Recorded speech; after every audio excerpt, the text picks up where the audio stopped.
Welcome back to episode number, wait a minute, you don't get to see that yet. Hang on. My bad. Welcome back to episode 64 of Generation Red, and it's going to be a fun one. We are the Kettle Corn of Husker Fan Podcast, where we try to be sweet, but at times we do get a bit of salty. It's not much to be salty about tonight, folks, because we won. I'm Ken. And I am Scott. Go Big Red. Go Big Red. It is so sweet to talk about a win, especially a win over our rival. And there's also a trifecta of good news involved. In fact, number one, of course, Nebraska beat Iowa 24-17 in Iowa City on Friday. Nebraska, number two, announced Matt Rhule as its new head coach on Saturday during game day. And by the time all the games were over, everybody knew Nebraska had made their hire. Talk about hijacking the college football news cycle. Well done, Trev. Very well done. And here we are, number three, celebrating both on a Sunday evening. You know what? There's three more things I can talk about that are pretty awesome. Number one, it feels really good to beat that sucky-corn-growing state to the east of us at their own game, namely capitalizing on 3 turnovers and turning them into 17 points.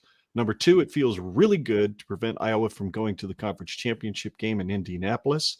And number three, it really, really feels good to bring that Heroes Trophy home to Lincoln, where it belongs. After 7 long years of god-awful performances in the Riley era and 1-score losses during the era in which will not be named, we will get to talk about a win over, I guess they're a rival. How fitting, because I feel so damn good when we beat them. That makes them a rival.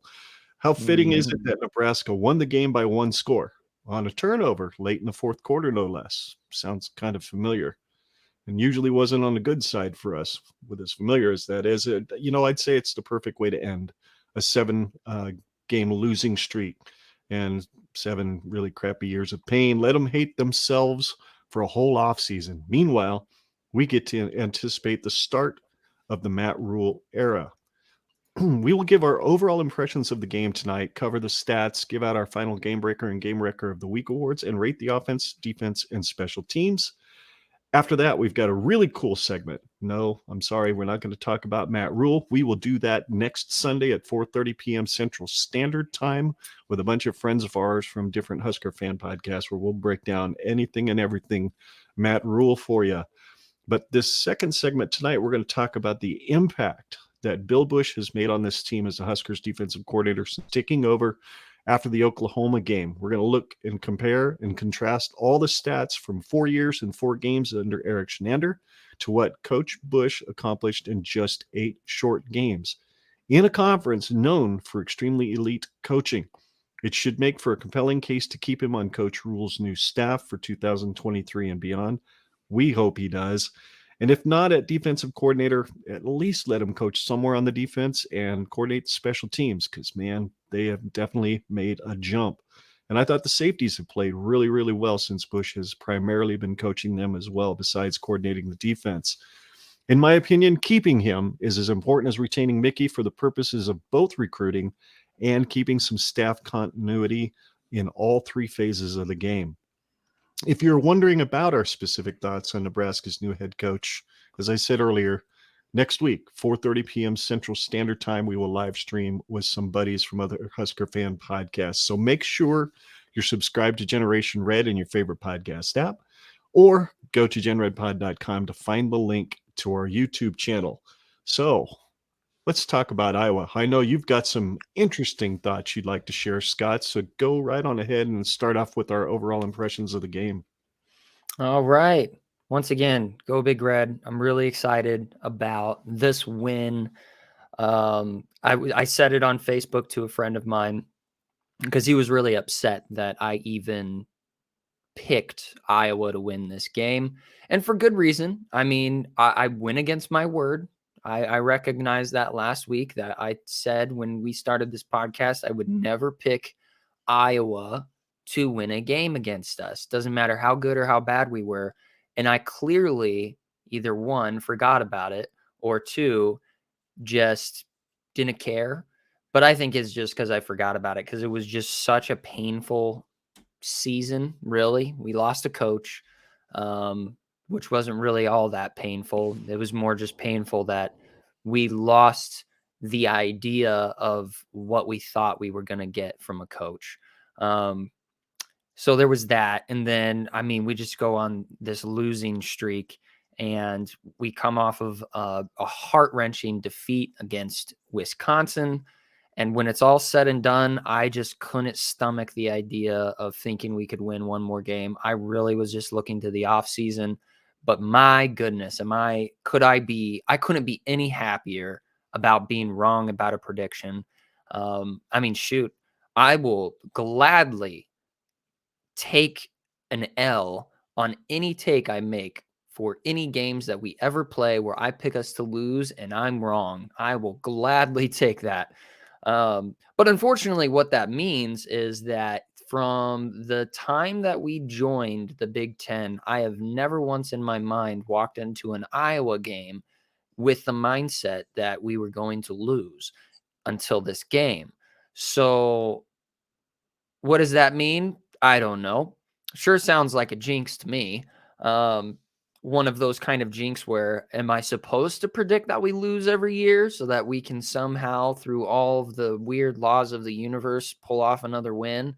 I hope not, because yeah, I think I'm going to recommit. I'm going to rededicate my life to serving the Scarlet and Cream against our rivalry against the Chitty Corn State. So yes, I'm resubmitting my life to that principle. Go Big Red. So my overall impressions of the game is that it was just refreshing to see our offense and defense explode for the first 2/3 of the game. A little bit more from the defense at the end of the game, creating some crucial stops, which I'll get into those.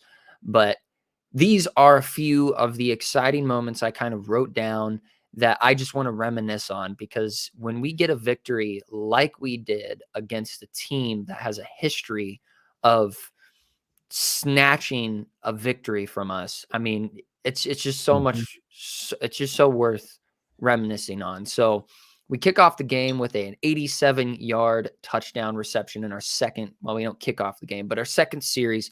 Trey Palmer goes 87 yards for a touchdown after a missed field goal, unfortunately. And then we get Quentin Newsom's sack that led to a forced fumble, which also led to a field goal, putting us up 10-0. Another thing that was really nice to see was Ramir Johnson. He didn't have much production when it came to the stats, but he had a few good plays in there, and it's just a shame that we didn't get to see Ramir Johnson as much as we have. I'm second guessing worded that. It just was refreshing to see him. Iowa going on an almost 7-minute series, only to have Ativa Mauga-Clements cause another forced fumble that led to another Trey Palmer touchdown. We get a huge third down sack by Caleb Tanner, which was just explosive. I mean, I think that was the play where they go over the replay and the right offensive tackle just did a full Nebraska.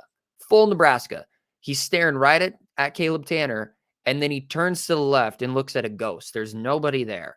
And so Caleb just runs right past him and gets a huge sack.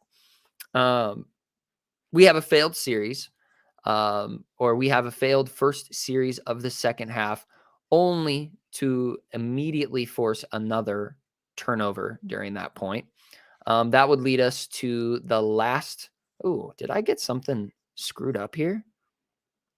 Yeah, I wondered what happened. So when I was writing my notes, here we go. What happened? When I was writing my notes, I was doing some editing and some typing and whatnot, and I accidentally hit some buttons and some things shifted around.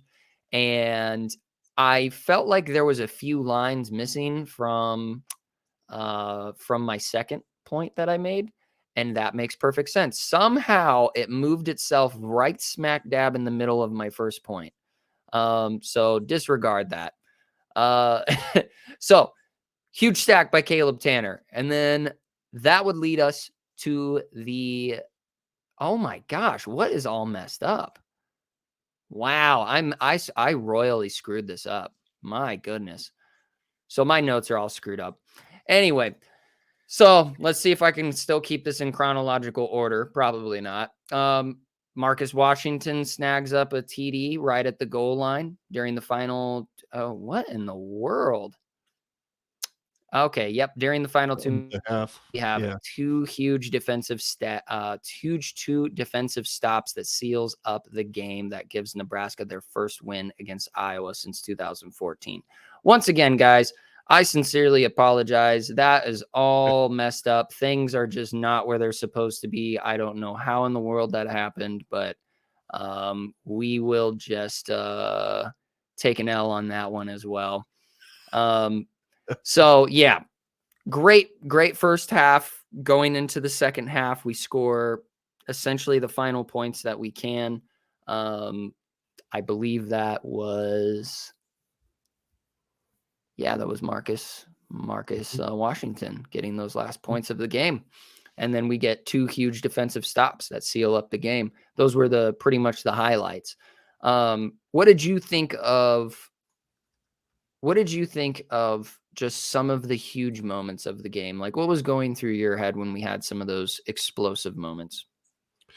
Well, first off, right out of the gate, you don't need to apologize for picking Nebraska to lose because we ended up winning. So maybe, as you said earlier, you need to keep doing that as much as it makes you gag when you do. And what I'll do is I'll keep wearing this because that's what I was wearing on Saturday or Friday, and it was the very first time I ever won that particular combo of fashion items, if you will. My $3 hat from Bellevue, Kansas, and my $9 shirt from Walmart here in Lincoln. So I think that's a good combo. I think I should stick with it, and you should stick with.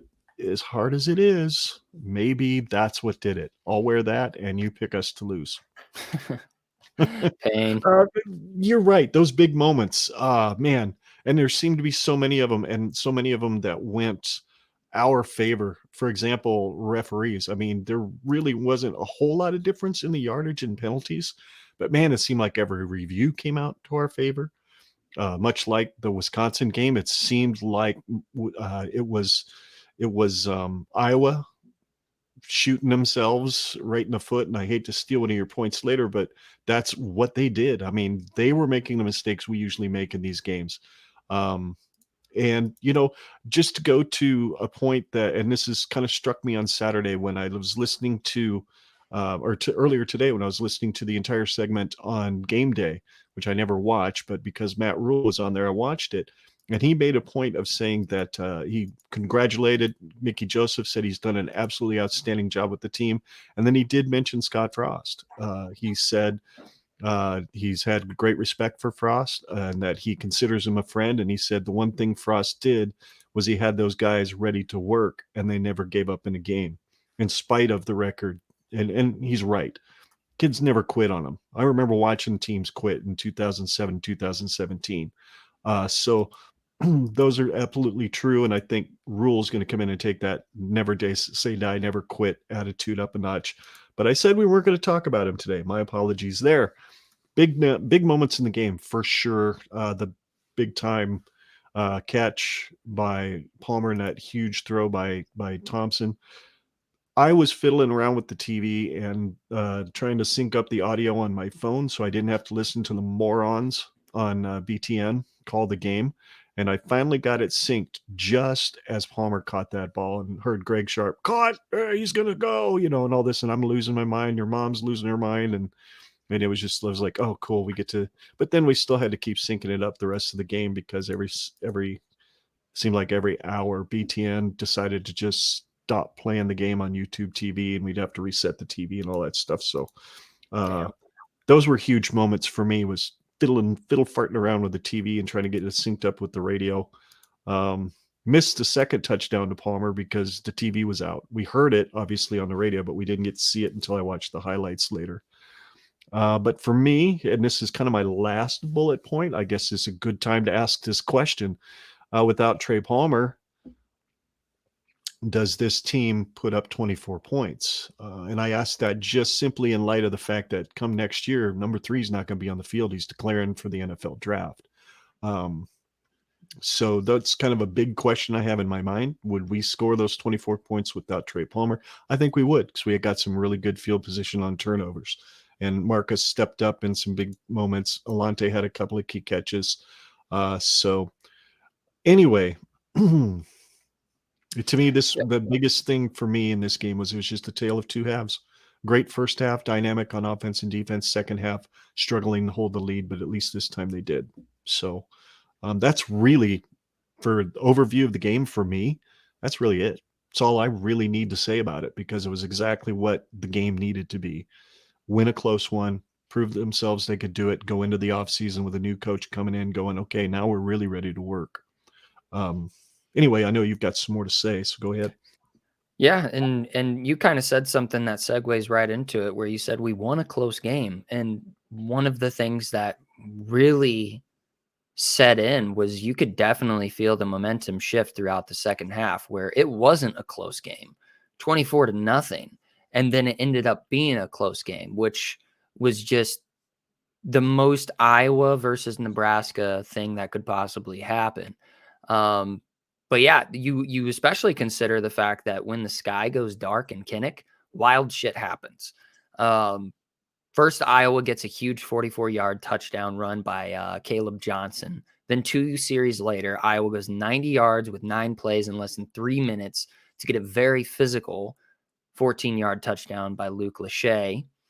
We then fumble the ball the following series in our own territory, and that's when the painful realization really starts to set in that we could honestly lose the game.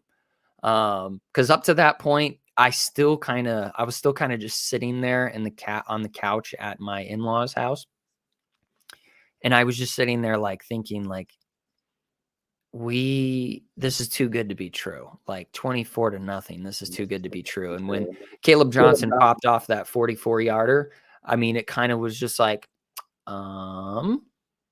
is this a thing that's going to continue to happen? And then Luke Lachey, and then you're like, oh boy, now I was only 10 points behind. So yeah, luckily, oh, what is it? We fumble our ball into the territory. That's when the painful realization sets in that we could possibly lose this game. But luckily, we get a huge stop, and Iowa only walks away with 3 points.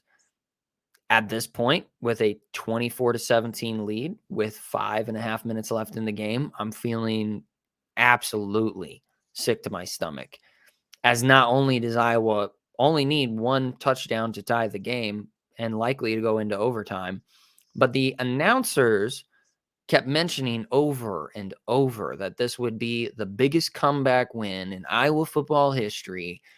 And I just seriously felt in the pit of my stomach that nothing would surprise me more, especially with this season and previous season considering, to witness that happen. However, that was not the case. First, we get a huge stop on Iowa's second to last drive. We then serve the Hawkeyes a huge nothing burger, unfortunately, where we go -1 yards for a 3-play series only to punt, which I was frustrated with that. They were playing freaking safe ball, which in Mickey Joseph's defense, I don't necessarily blame him, because there was very little time and he was throwing all of his chips in on our defense to make a huge stop. And that was a gamble that was worth making, because yeah, we give them just over a minute to go 80 yards, which they are the most lackluster offense in the Big Ten. Are they really going to go do something like that? Probably not. But this is Iowa and Nebraska. for the last 7 years, Nebraska has been notorious for snagging defeat out of the jaws of victory, whereas Iowa always finds a way to scrap a win. But this time, we get 4 huge plays to stop Iowa, where they only complete 1 2-yard pass, and the rest of them fall incomplete, and that seals the victory for Nebraska, and we finally take home the Heroes Trophy. So, Dad, what was going through your mind as the final, essentially, let's say about 20-25 minutes of the game was starting to unfold? What was going through your mind at that time? Oh, your mic is muted. My bad. I was sitting there going, oh man, here we go again. In fact, I told your mom, I said, it just would not surprise me if somewhere within the last 45 to 55 seconds, suddenly there was a wheel route completed that Padilla couldn't complete if he wanted to the entire game, kind of like last week. And then they're on the 5-yard line and they drag us into the end zone. I just wouldn't have been surprised at all. And like I said, the second half was so completely reversed. It was 200 and some odd yards of offense or something for Nebraska in the first half, under 100 in the second half. And then the stat for Iowa was completely reversed from that. Not even 100 in the first half, a good 200, pretty close to 200 in the second half. And it scared me. I mean, it's easy to get scared because we've seen the same movie over and over and over again, but it didn't happen. So I was thinking, we haven't had the ball, or they haven't had the ball as much in this game as Wisconsin did the prior game. So the defense wasn't as tired. I thought Bill Busch called some excellent blitzes at exactly the right time. Caleb Tanner was playing out of his mind. Garrett Nelson was making plays like we talked about.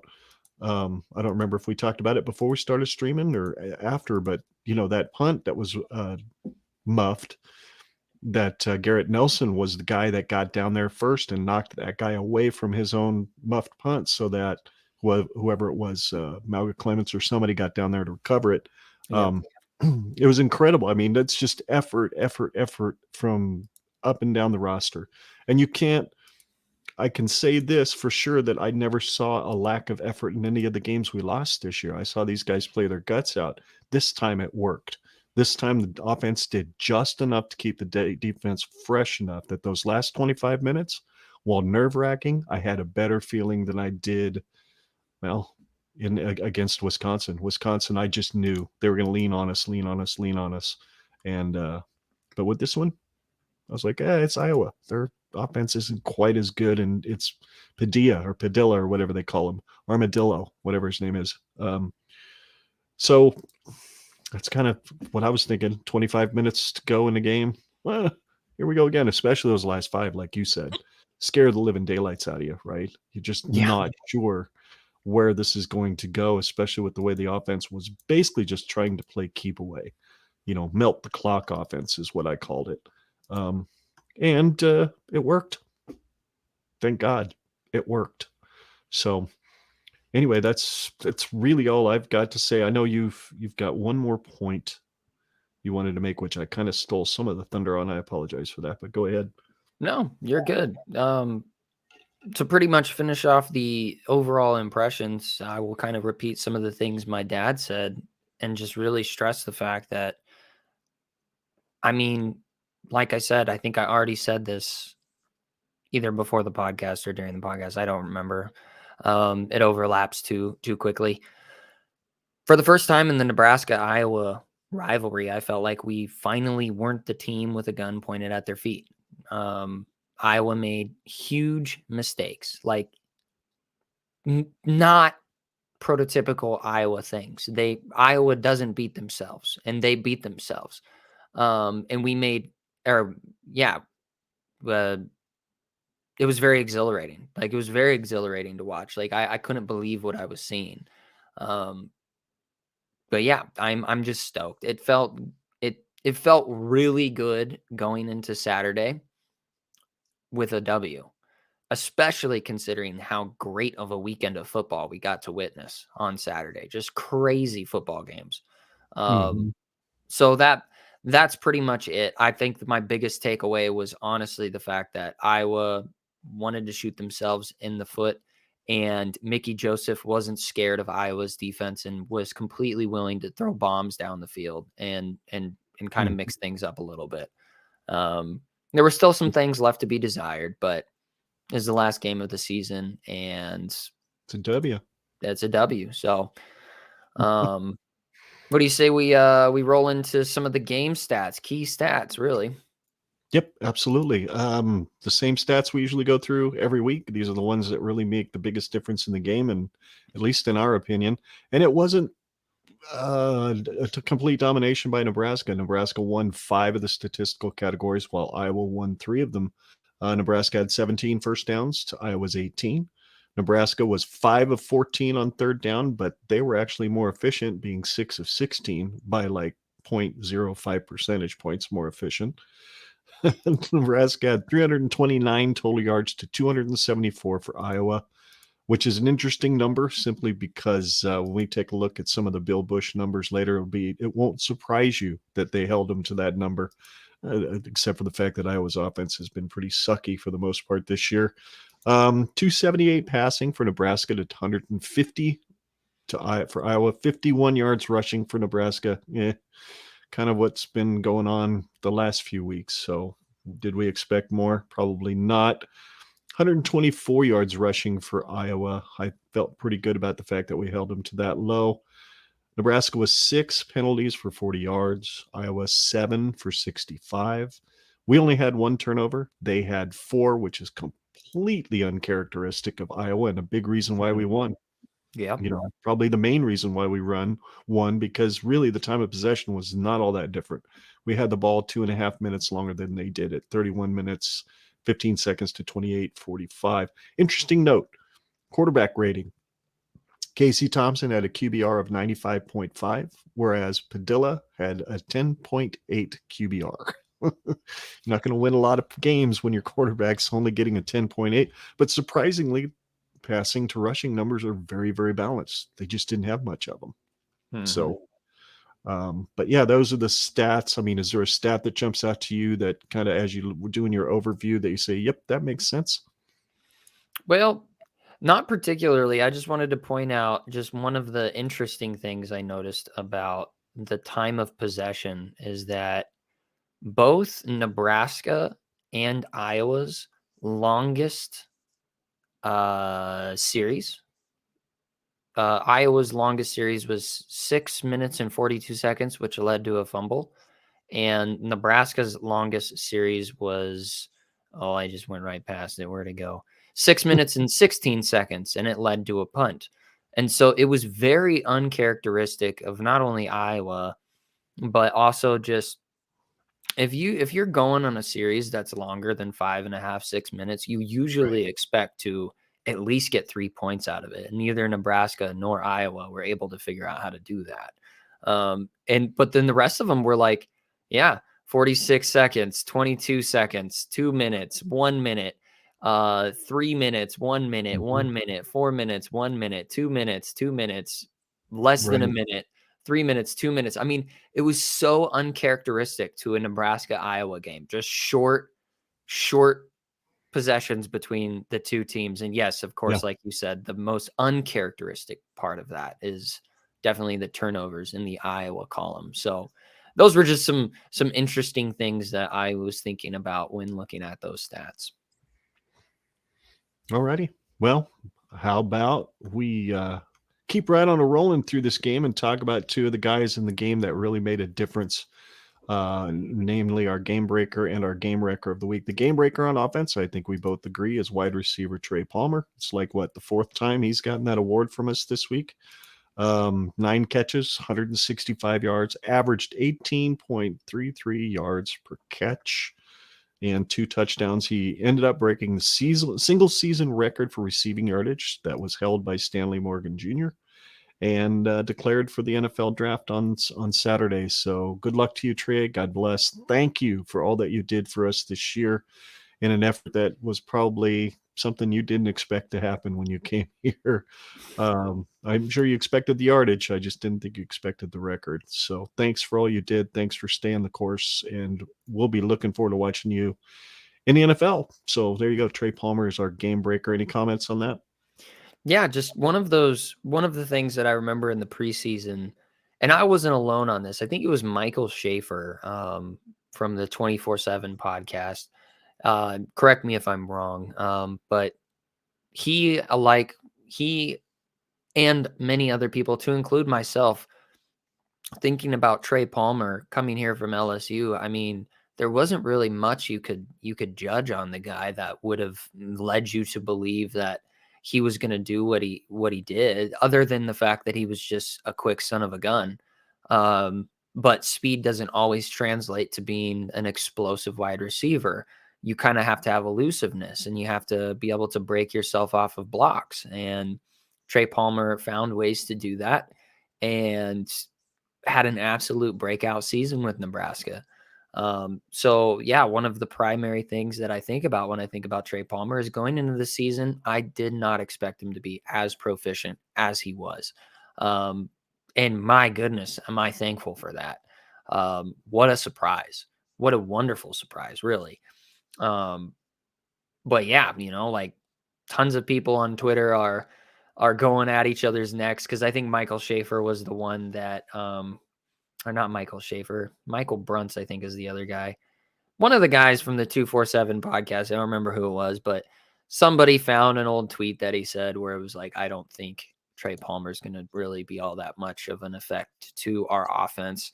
And then there was a bunch of other tweets that I was seeing retweeted from like April or August or July that were just like people saying, I don't think he's going to be good. It's like, do you really honestly think that anybody on planet Earth is a true Nostradamus and can predict such a performance from somebody from a stat line standpoint? Really it didn't stand out in any remote way. So congratulations, Trey Palmer. Seriously, congratulations if you find yourself listening to our podcast because the season's over and you can afford to actually take some time to look at media. Seriously, bro, that was some crazy stuff that we got to witness from you this season, and I wish you the best of luck in the NFL. Hope you get a fat contract, and maybe you can get drafted. No, he wouldn't get drafted by. Well, maybe he could get drafted by the Packers, and then he and Samori Toure can light up the world at the Packers. So, yeah, awesome. Good game breaker of the week. And honestly, we could just say game breaker of the season, really. Yeah, absolutely. Absolutely. MVP of the season for sure. For me, would be Trey Palmer. No doubt about it. And you know what? He could end up at Cincinnati and line up right there with Stanley Morgan, whose record he just broke. That'd be sick too. That'd be all right. Have him catching passes from Burrow. That'd be awesome. That'd be awesome. Hey, reunited with an old teammate too. So, game wrecker, the guy that tore stuff up on defense on Friday night for us is linebacker Ediva Mauga-Clements, starting in place of the injured Luke Reimer, made his presence known. No doubt about it. 6 tackles, 6 of them, all 6 of them were solos. He had a sack, 2 tackles for loss, and a forced fumble. You know what? He led the team in tackles. So there was a lot of guys on that team with 4, 5, and 6 tackles. So everybody contributed. It was really a lot of fun. The defense had a total of 3 sacks, 6 quarterback hurries, and 3 of them were by O'Shawn Mathis alone. So while his sack numbers haven't been there, he's affected a lot of plays this year. And they had 3 passes defended overall by the defense, which is passes that are either knocked down or tipped. So outstanding effort by the defense, but especially Ediva Mauga-Clements, or Ediva. I don't remember how he says that, but damn, he was everywhere, and he's not afraid to hit. That's what I love. He reminds me a lot of Hausman, and the fact that when he hits somebody, they generally go sideways, except for Lachey when he dragged him and Hartzog, and I think it was Hausman into the end zone with him. So that kind of pissed me off, but hopefully the that rock of a gentleman you showed me in a picture earlier, who's coming to be our strength coach, which we'll get to next week, will make a big difference in that area. So just a teaser, dude looks like you don't want to piss him off. That's for sure. He's got more weight in his veins than I've got from my total body mass. Yeah, no kidding, man alive. Veins are bigger than my kneecaps. Yes, indeed. So Yep. to kind of wrap up talking about the Iowa game, I mean, I hate to do it because this has been so much fun, but I think it's really going to be fun when we get to the next segment to talk about just how incredible Bill Busch has actually been this year. But we'll just first, before we get to that, let's go ahead and rate the team's performance on offense, defense, and special teams. I'll kick this off real quick and just say I gave the offense a 7. I would have given it an 8 if they had been able to produce a little bit more in the second half. But that first half was so dynamite that, to me, that first half deserved a 9. And then I probably gave the second half somewhere between a 5 and a 6. I kind of landed at a 7 overall. Defense, I gave an 8. If it weren't for the fact that they gave up some plays in the second half that, seemed to belie the fact that the strength and conditioning still isn't quite there, I had to drop them down to an 8. And then the special teams, just because Buschini had a few nubbers for punts. He had Bleak Road miss a field goal, but he made another one. So overall, I gave it a 6. Damn it, if we just had a return game of any kind, this, it'd be really easy to rate the special teams almost every week at a 7 or an 8, just because of Bleak Road and Buschini. But we have no return game, so it's hard to give them much more than a 6. So overall, for the game, I've got the team rated at a 7, which they won. So, and they won by 7. So that's about the perfect, I don't know, what would you call that? Coincidence, maybe. Something like that. Quinky dink. Yeah, there's definitely a more precise term for it, but it's I know there is, and it was on the tip of my tongue, and I can't pull my tongue out to look. So, go ahead. What are there I go being cheesy again. What are your team ratings for this game against Iowa? Yeah, I've also got our offense at a 7. For the same reasons you said. First, 35 minutes of the game were explosive and awesome. Second half left a lot that needed to be desired, but the overall performance of the first 35 minutes of the game was, I'd give it a 10. You can't ask an offense to do better against a stout defense like Iowa. But yeah, and then the second half, I'd give it like a 3 or a 2 or something like that. Nothing really worthwhile to look at there. So 7 on offense. And defense, I also give it a 7. And my reason for it, even though the defense did what it needed to do, especially in the first half, and then right there at the end of game time, I kind of it's a perfect tale of two halves. They get like a 10 for the first 35 minutes of the game, essentially. But then they just kind of, I don't know if it was just they were playing vanilla on defense, or they just started getting worn out, or what in the world happened that Iowa was able to get explosive with 17 points in the spans of like 15 minutes, which is not prototypical for Iowa. That's not an Iowa thing, especially this year. So that was a huge letdown. But I won't go too far into that. But that, in my mind, I think that gives it a 7, which is fine. And then my special teams, I gave them a 6.5, and the only reason why I gave them that 0.5 was because, like you said earlier, when you've got Garrett Nelson as the first guy that's to the punt returner that muffs the ball, and we've got guys right there ready to go, and one of them is Garrett Nelson, like, that's just awesome.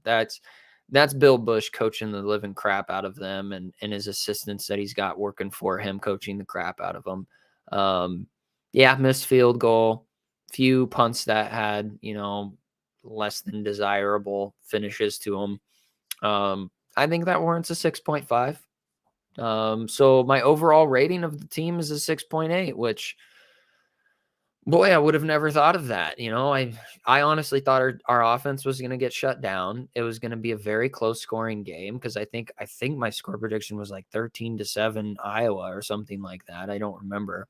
And so getting a 6.8 overall for a game that I didn't think we would even overall score a 5, like that's awesome. I'll take it.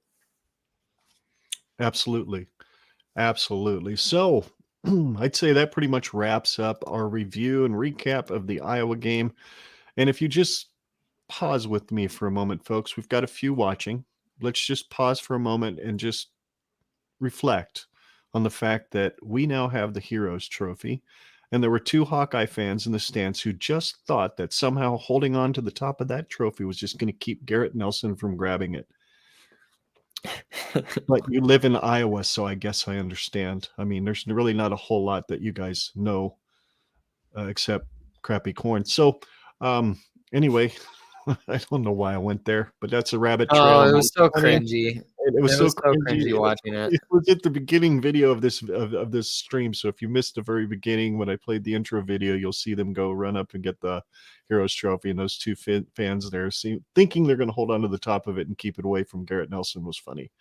So it was real cringy for sure, but it was funny too. So let's move forward. Why don't we thank you, Huskers, for beating Iowa. God bless you guys. Cannot wait until next year when they come to Lincoln and see if they can figure out how to beat Matt Rhule. That'll be interesting. I think it'll be a little tougher than it was to beat Scott Frost.